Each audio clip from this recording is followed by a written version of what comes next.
Again, good afternoon and good morning, and thank you for your patience. I'm sure there'll be a number of people that'll join us still in progress, and that's fine.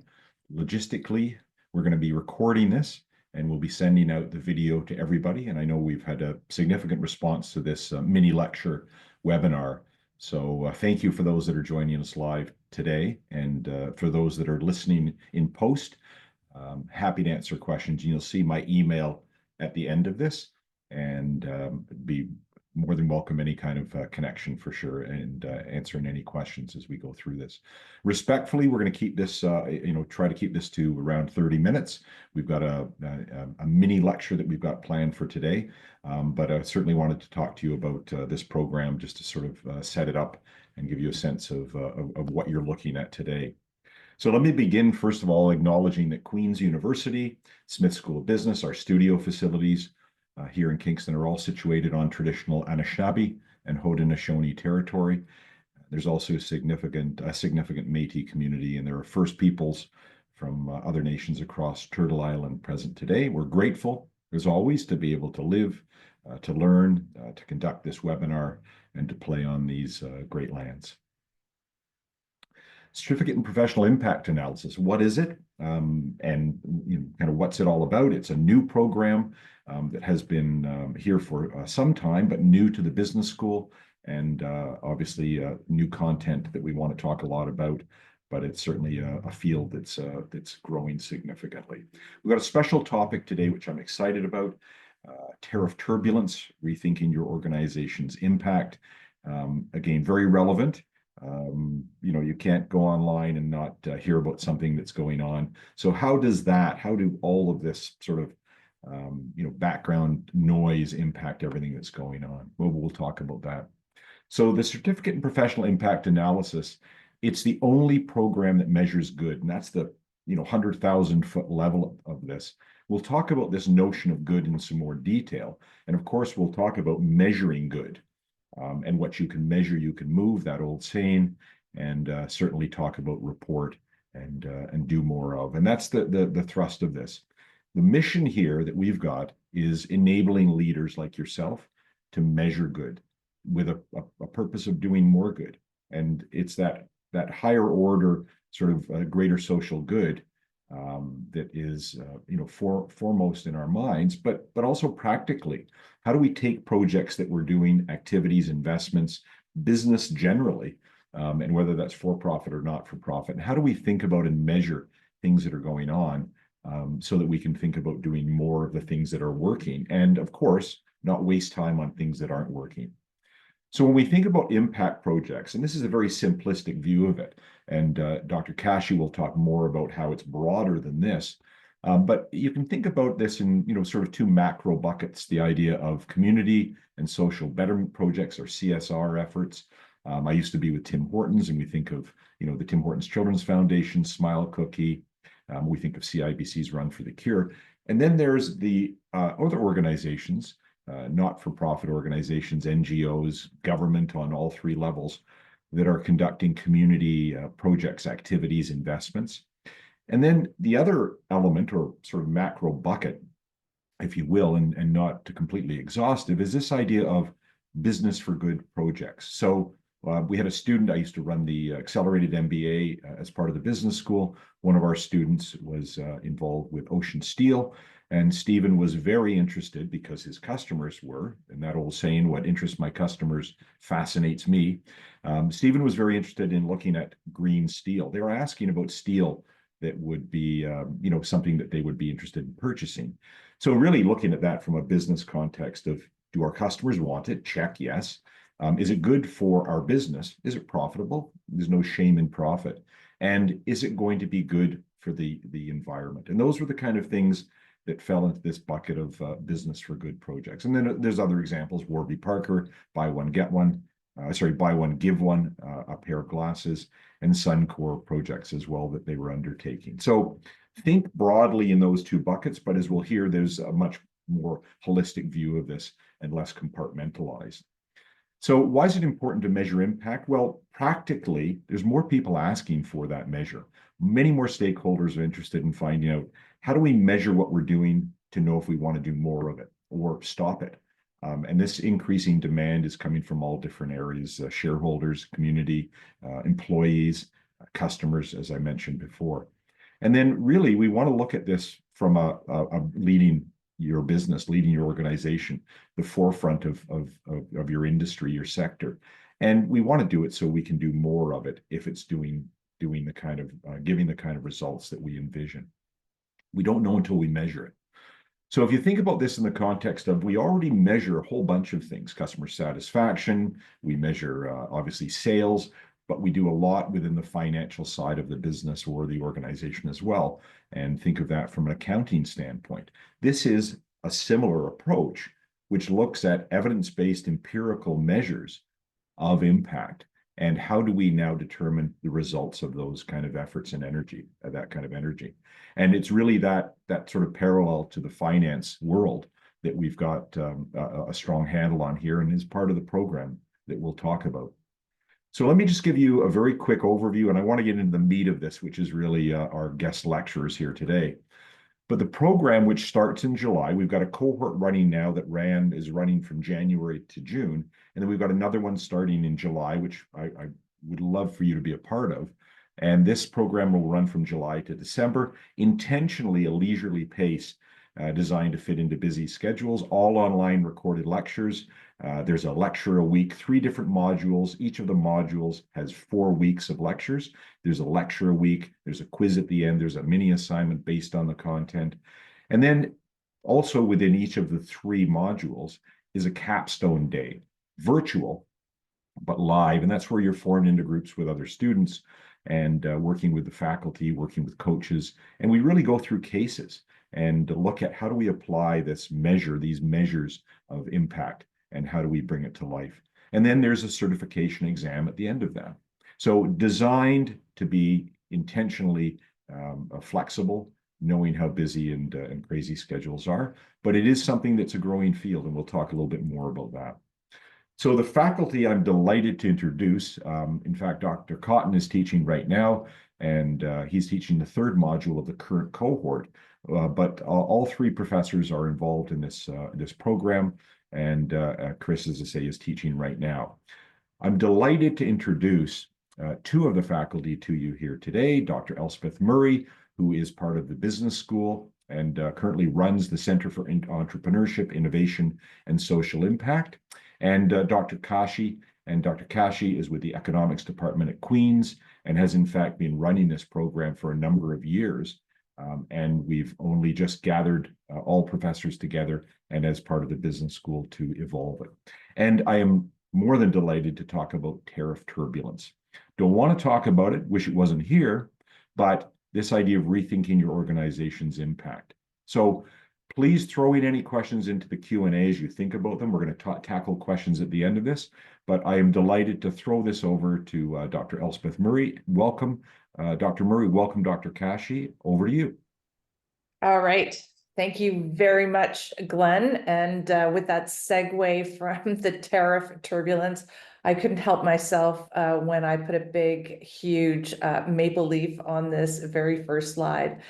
And welcome to everyone for this webinar, where you can hopefully get a little bit of a taste for some of the things that you can expect on the CPIA program. And we've decided that we'll, each spend sort of 10 minutes sharing some of what we do on the program with you. And as Glenn said, we're happy to take questions after. So this whole world of measuring impact beyond sort of financial reporting has been really on the upswing for some time. So this concept of the importance of impact and purpose-driven organizations is not net new, which is great, although we see some challenges creeping in at this point in time. So one of the things that's really interesting about this program is that we just roll with it as things change in the world, and as we observe various things happening in the organizations that we work with, we bring those back into the program. So for example, and point number 1 on this slide is Bauman, Glenn, and I have been observing that while organizations have been moving forward on many initiatives, including philanthropy, and as Glenn said, green steel and or innovative employee wellness programs, our observation is that many of the activities and programs that companies and organizations are undertaking remain siloed. And really, to us, that means that there's a greater opportunity to understand how to think more holistically about how everything fits together and have an even better story around measuring impact. And that's something that we talk about on the CPIA program. Point number 2 is, it's hard if you're reading any media, newspapers, online, you name it, to be unaware of recent geopolitics and how they have been impacting the whole notion of measuring business for good or impact activities. And we read day in and day out how companies are pulling back on DEI activities, how all of a sudden they are potentially thinking about, well, maybe we shouldn't be focusing so much on, positive impact on the environment. And then you throw into the mix this notion of tariffs.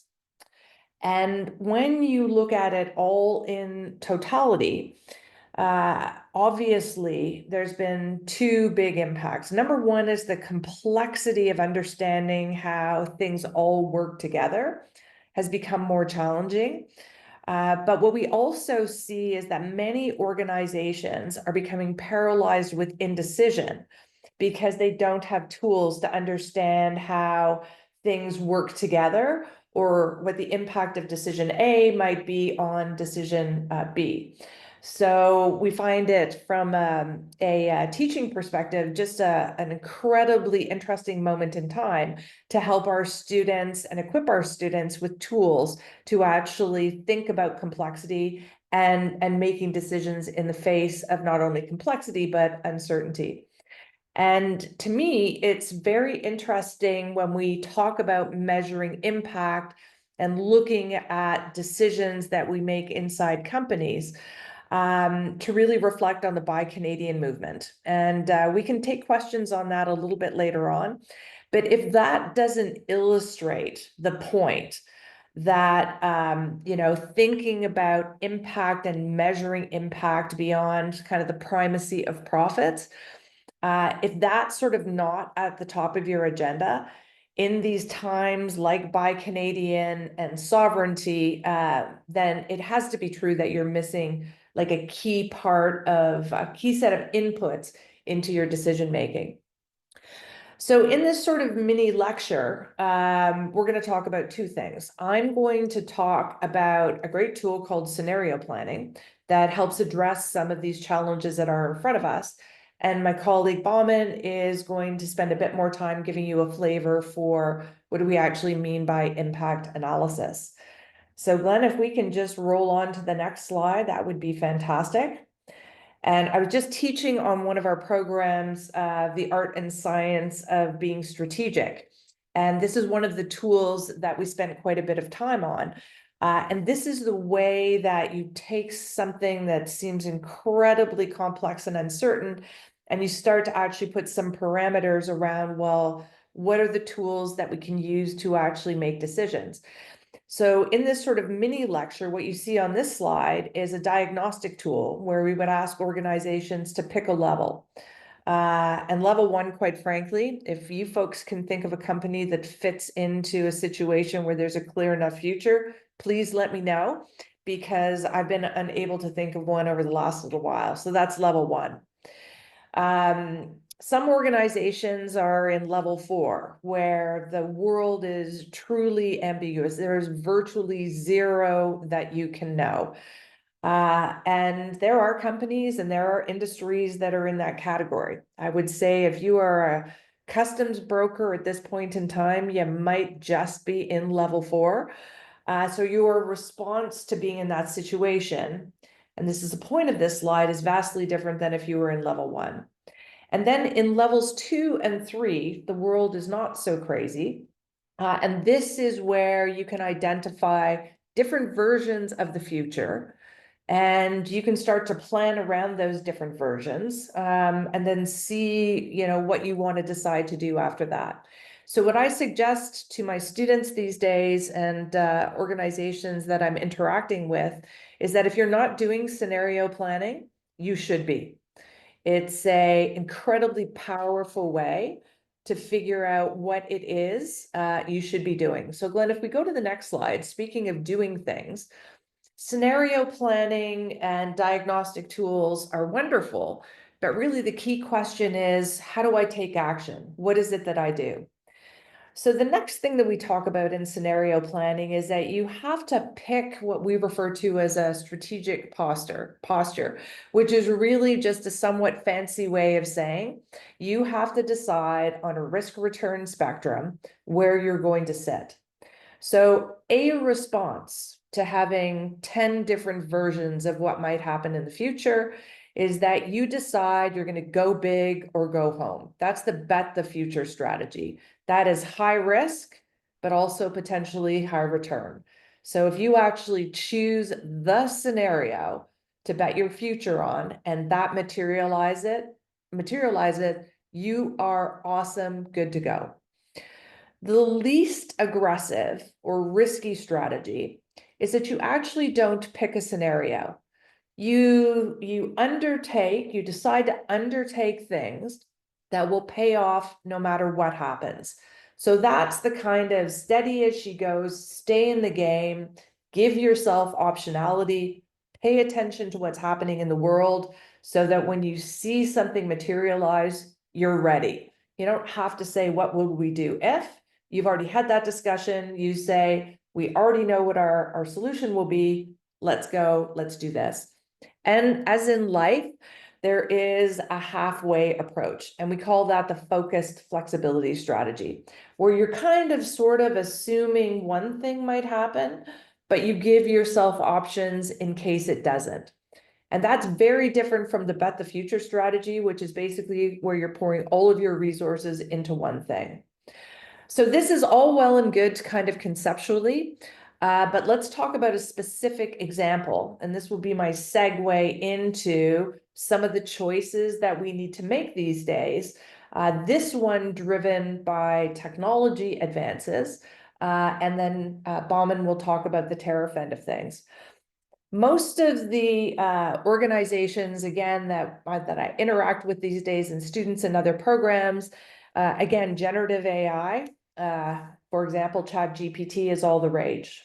Organizations are trying to figure out, well, what does that mean? And really, most companies are in level 3 or level 4 uncertainty. There are many things we can't know. So how fast will it take off? Everyone's been surprised by the speed. Is ChatGPT going to be the winner? Microsoft is out there, Google is out there, everybody's out there with something else. What about ethics? What might the regulatory environment be? We don't know the answers to that. So what do? You don't do nothing. You decide that you are simply going to stay in the game, reserve the right to play, and that's sort of giving yourself optionality. So you might invest in a bunch of licenses, you might put a small team together, you might hold lunch and learns, you might do some R&D, you might tag someone with monitoring what's happening with the government, and then you actively manage your strategy. So this is sort of the least aggressive approach to this. You might assume, and one company that shall remain nameless has decided to roll the dice. And they have said, you know what, generative AI, it's going to take off. It's going to change our business in a material fashion. We are going to do the following. And I'm not making this up, we are going to send an email to every employee asking them to justify their work and why it can't be replaced with generative AI.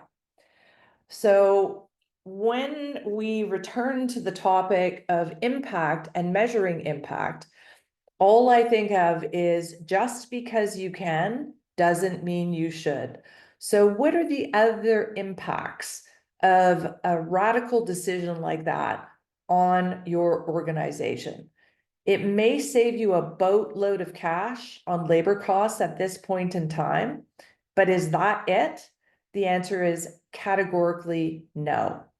So Bauman, that is my segue over to you to talk a little bit more about the program and some of the topics that you cover.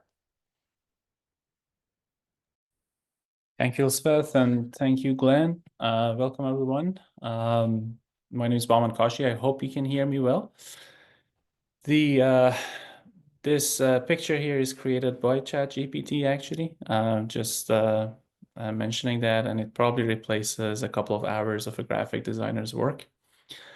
I wanted to just bring your attention to the importance of impact analysis by just highlighting the complexity.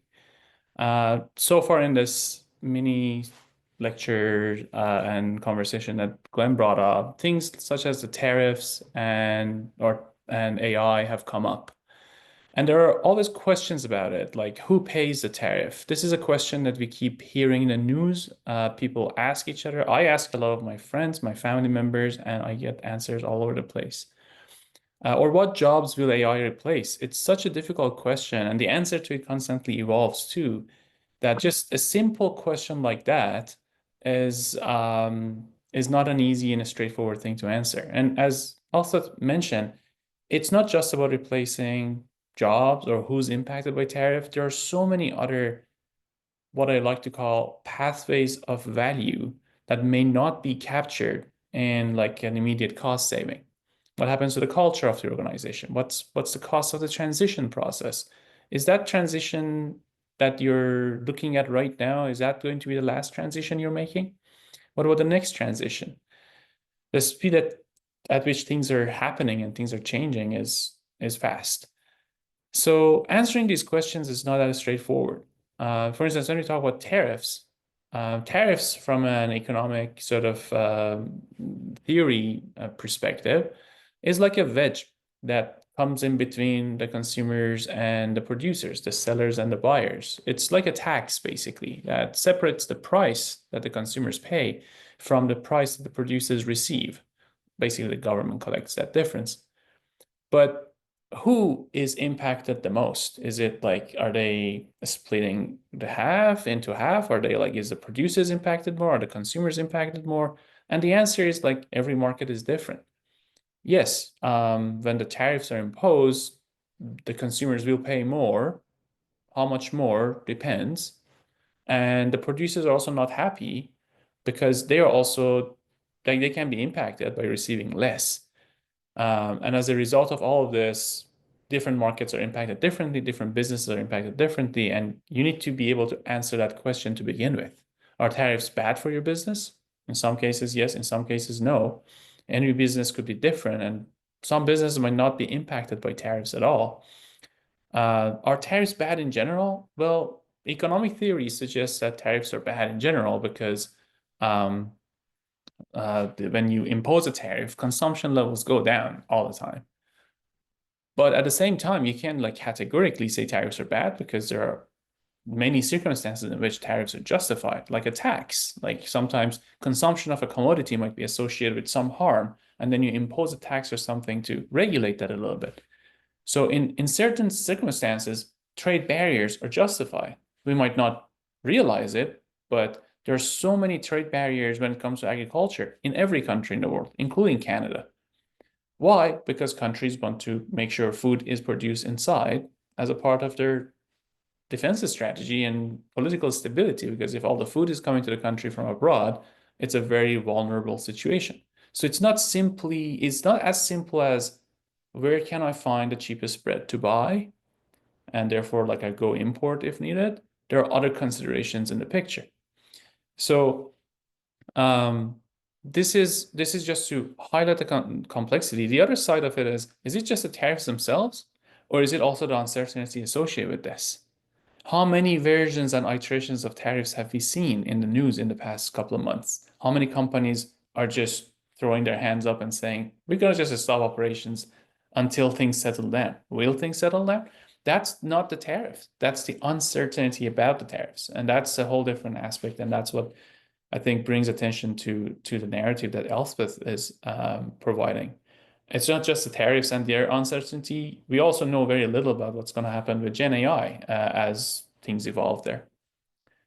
So if we can go to the next slide, I would bring things back to impact analysis by taking a step back and asking the question of, so what do we want? And the answer is that we all want to be better off. As individuals, we want to have more stable, prosperous business ventures as organizations. And we also want that for those we interact with, which could be our consumers, our clients, our employees, our community, our family members, our friends. So we kind of want to be better off, and understanding what better off means is a very important and complicated topic. People for centuries, millennials, have been trying to figure out, how can I be happier? And just figuring it out is an evolving scene for itself. So that complexity, that evolvement is a challenge. Like we are impacted by many different things: tariffs, Gen AI, pandemic. Like there's a very good soup that we have gone through over the past 4 or 5 years. And this is evolving. So every now and then the question comes, so how are we impacted by this? And the answering that question might not be as straightforward.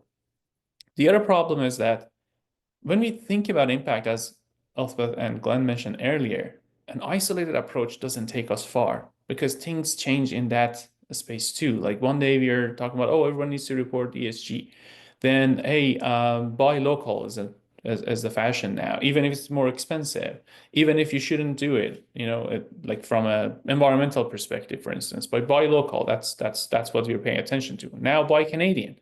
So it's not just about getting things at a more affordable price, but sometimes we are willing to pay a premium, but make a point about, hey, we are buying Canadian. That means there's something else that has value to us more than just buying something cheaper. And like understanding that is an important element in decision making.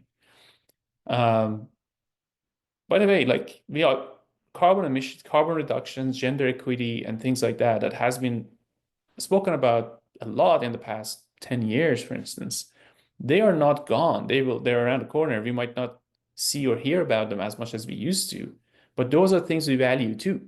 So this is a lack of a comprehensive approach, and picking them one at a time is going to leave us chasing what can be impact analysis. And a comprehensive approach will help us to stay ahead of it and know how what we do interacts with all these different aspects and can be exposed to an impact from whatever happens in the context we are in, whether tariffs, pandemic, etc.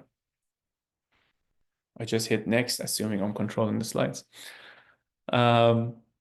So what will it take to do it right? One of the key elements that we discussed in the CPIA program is that there needs to be an institutional level change in the picture.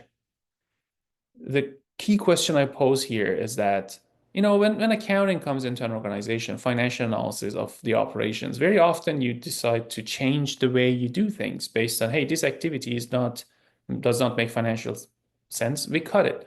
Or let's increase that, or let's change the way we do something. How often have you seen an organization stop an activity based on its own ESG report? Not very often.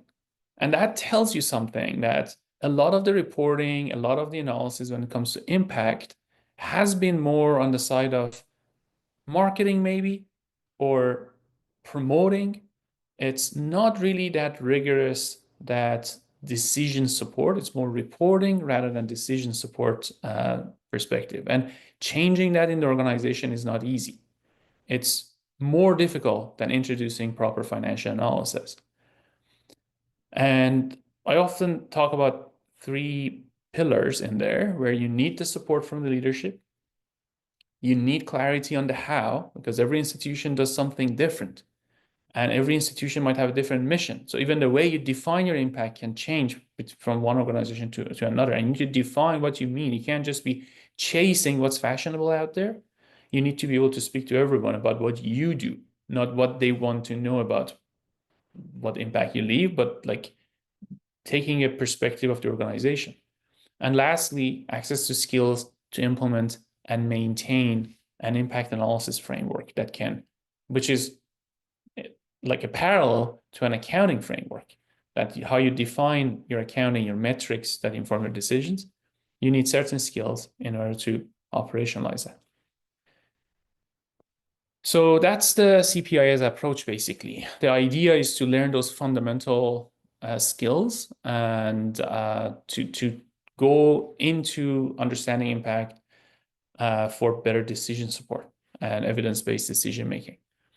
We talk about in what ways can one identify and measure impact, how to put that into a quantitative system and into an accounting framework so that you can highlight trade-offs, because every decision you make about what you do can impact different individuals through different pathways, different subgroups in a society through different pathways. There are relationships between financial performance of an organization and its impact on people in the environment that it works in, or the clients, or the customers, or its staff, or its employees.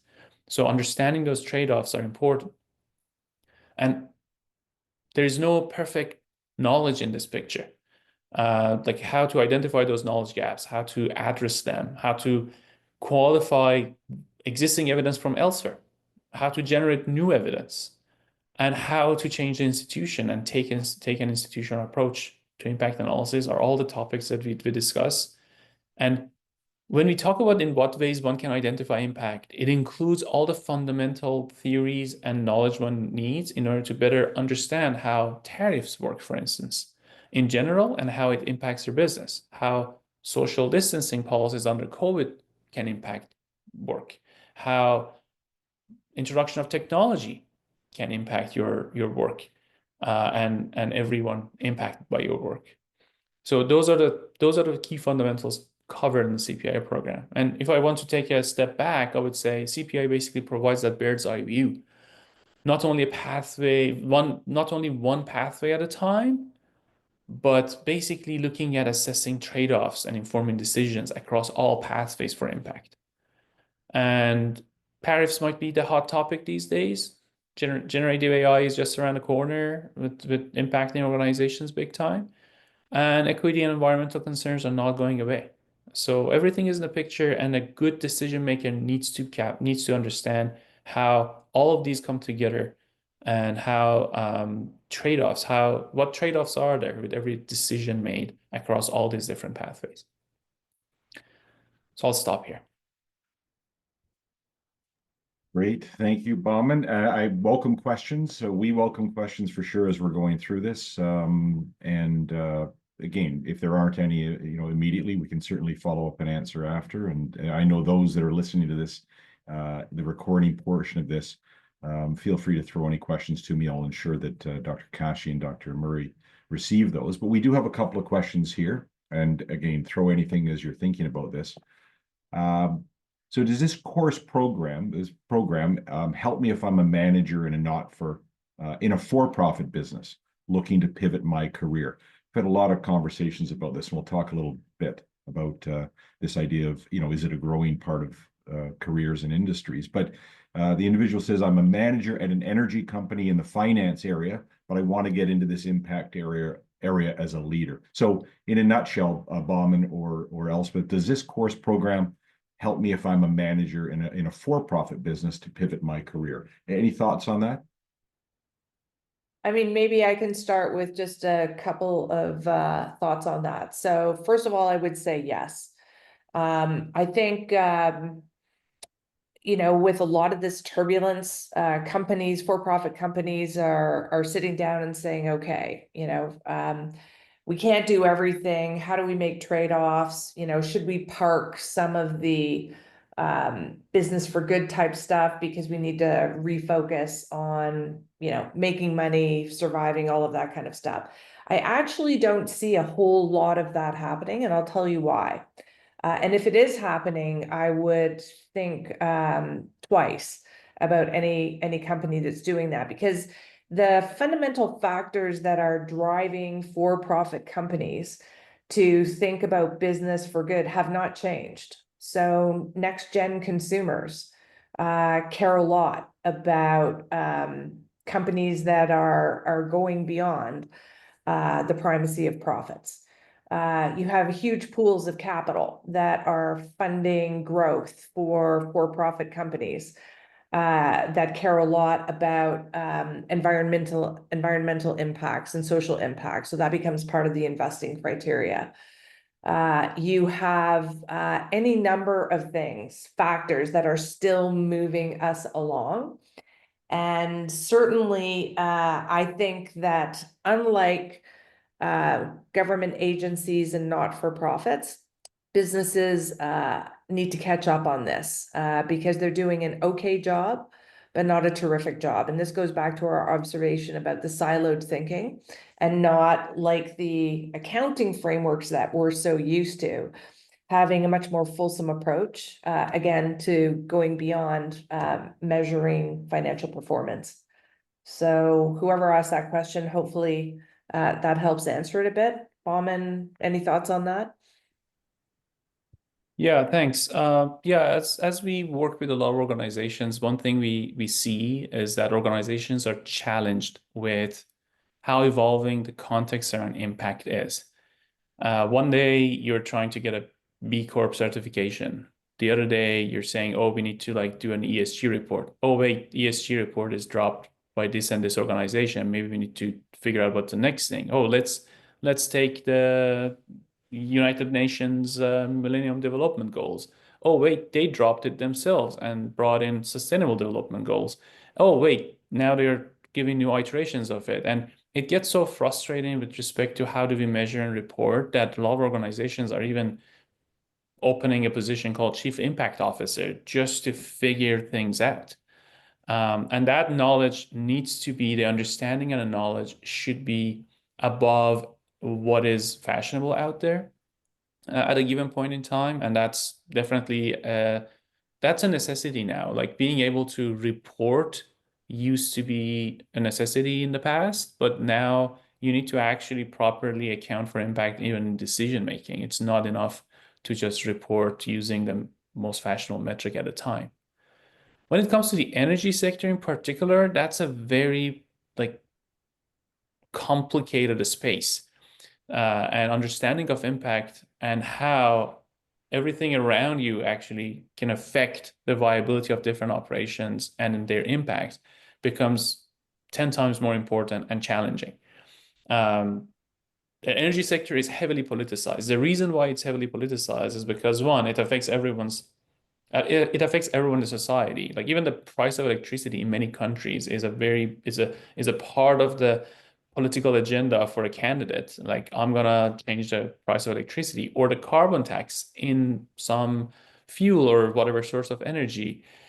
These become so politicized and therefore subject to variation. And just understanding how to navigate that. That aside from social impact, it's also the environmental impacts associated with energy generation, extraction, transportation, etc. Like just thinking about the topic of pipelines in Canada. It was huge. Well, not now because we have other things to deal with, but it was a big topic. And even from an investment perspective, just better understanding and not just understanding how the political waves can affect viability of different operations, but also being able to take a part in it. I work with an organization I can't name, but they have taken the steps of actually telling the government this is what we need to do and these are the consequences of it, which makes such financial sense and such economic sense and such environmental sense.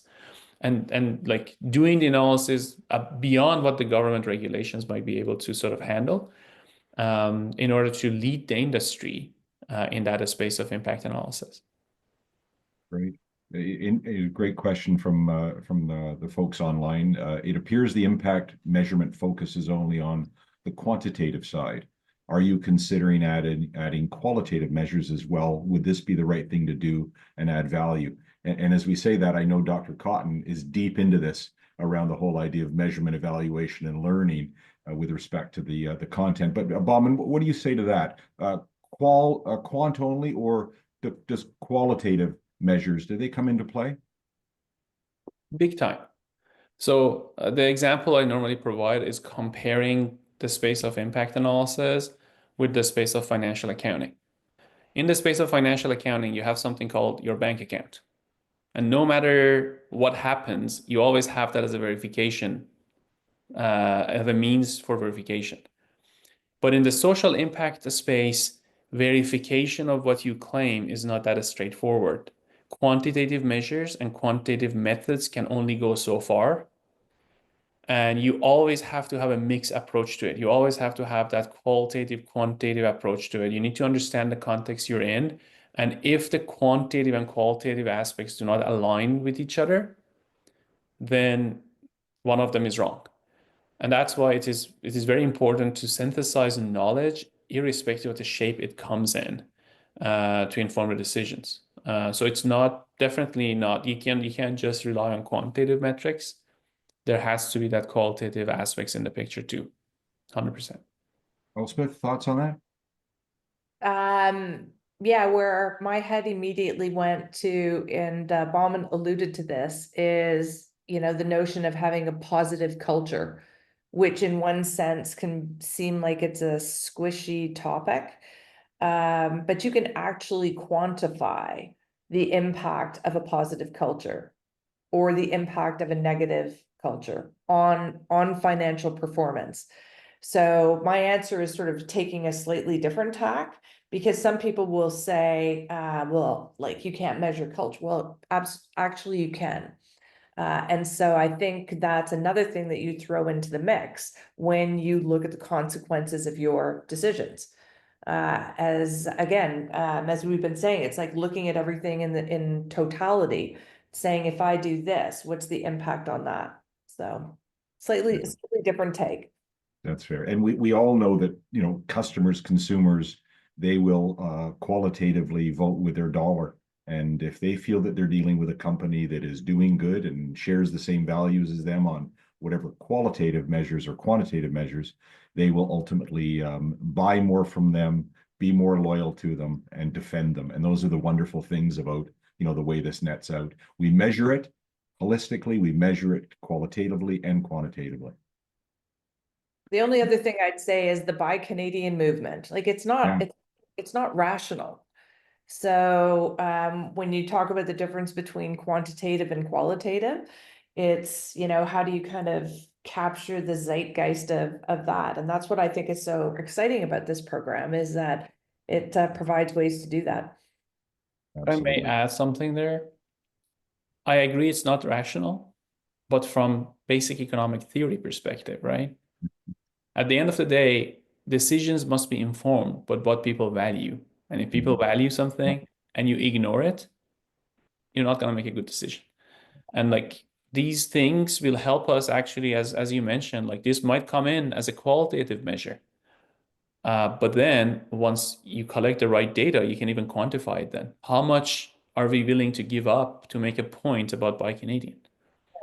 Yep, exactly. And these are some of the skills that are covered in the CPIA program, because those are the trade-offs one needs to be able to look at and quantify. But very often you start with a qualitative measure, and then you find ways to create, to find quantitative proxies for it, so that you can bring it into a measurement framework eventually.